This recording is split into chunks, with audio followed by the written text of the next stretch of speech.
Okay, ఇదండి చిన్నపరెడ్డి గారు ఆయన ఆవేదన. అది ఇందులో ఏం తప్పు ఉంది? మనోభావాలను రెచ్చగొడితే అదం పాతాళానికి మొన్న తొక్కేసాం, మేము ఏమైనా చేస్తే ఆపగల శక్తి మీకుందా అనడమే కాకుండా నన్ను రెచ్చగొట్టి ఒక అడుగు ముందుకు వేస్తే ఆపలేరు అని. ఏమీ లేకపోయినప్పుడే నన్ను ఎవరో ఆపలేకపోయారు, కానీ ఇలాంటి టైంలో ఆపగలరా? కానీ నేను ధర్మానికి కట్టుబడి ఉంటాను. అది ఆయన ఆవేదన. సార్, సనాతన ధర్మం ఈరోజు తెలుగుదేశం కూటమి వచ్చిన తర్వాత పుట్టినటువంటిది కాదండి. ఆ చరిత్ర సనాతన ధర్మాన్ని కాపాడుకుంటూ వచ్చినటువంటి పెద్దలంతా కూడా చాలా మంది ఉన్నటువంటి ఈ హిందూ సాంప్రదాయాన్నంతా అందరూ గౌరవిస్తూ ఉంటాం.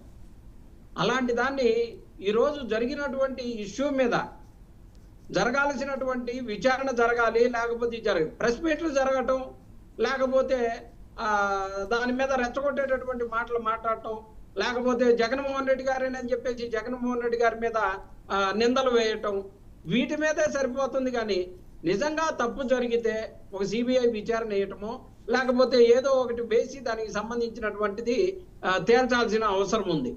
దానికి అక్కడకు వచ్చినటువంటి లారీ అసలు ఏపీ 28/7C 4799 లారీ వచ్చినది 12వ తారీఖు 7వ నెల అని అంటున్నారు.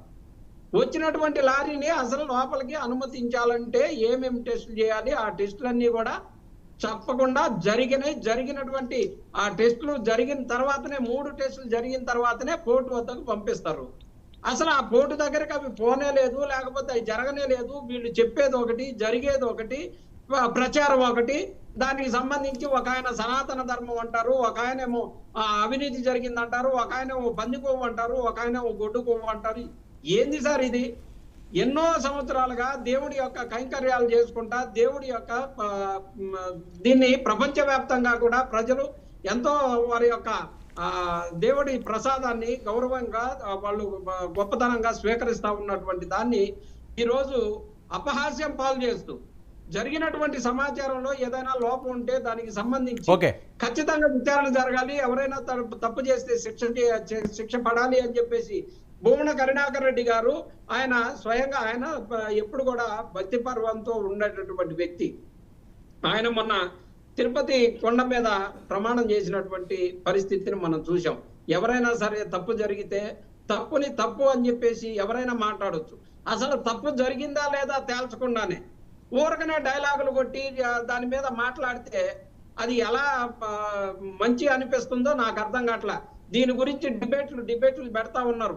ఈ డిబేట్లన్నీ కూడా ఇవ్వాల్సినటువంటి హామీలని మొత్తాన్ని తుంగలో దొక్కడానికి కావాల్సినటువంటి ఒకే ఒక్క ఆయుధం లాగా వాడుతూ ఉన్నారు. ఈ ఆయుధం సో ఇది డైవర్షన్ పాలిటిక్సా మీ అనుమానం? సార్ ఖచ్చితంగా డైవర్షన్ పాలిటిక్స్ జరుగుతూ ఉంది. డైవర్షన్ పాలిటిక్స్ కోసమే ఇది చేస్తా ఉన్నారు. ఒక నిమిషం సార్, చెప్పండి. ఇచ్చిన హామీలకు ఇలా విజయవాడలో జరిగినటువంటి వరద ప్రమాదానికి సంబంధించి వరదకి నానా ఇబ్బంది పడతా ఉంటే దాన్ని గాలికి వదిలేసి ఈ రోజు దీన్ని పట్టుకొని చేస్తా ఉన్నటువంటి దీనికి సంబంధించి విచారణకు ఆదేశించి విజయవాడలో చేయాల్సినటువంటి కార్యక్రమాలను చేసి ప్రజలకి అందుబాటులో ఉండాల్సిన ప్రభుత్వం ఈ రోజు వాళ్ళని గాలికి వదిలేసి వాళ్ళని రోడ్డు మీద వదిలేస్తే ప్రజలు అయ్యో రామా అని చెప్పేసి అల్లాడుతా ఉన్నారు సార్. ప్రజలని చూడండి sir first. Right. Okay, Anand sir గారు. అయ్యా నమస్కారం. తిరుమల తిరుపతి వెంకటేశ్వర స్వామి కోసం ఈ రకంగా కొన్ని రోజులు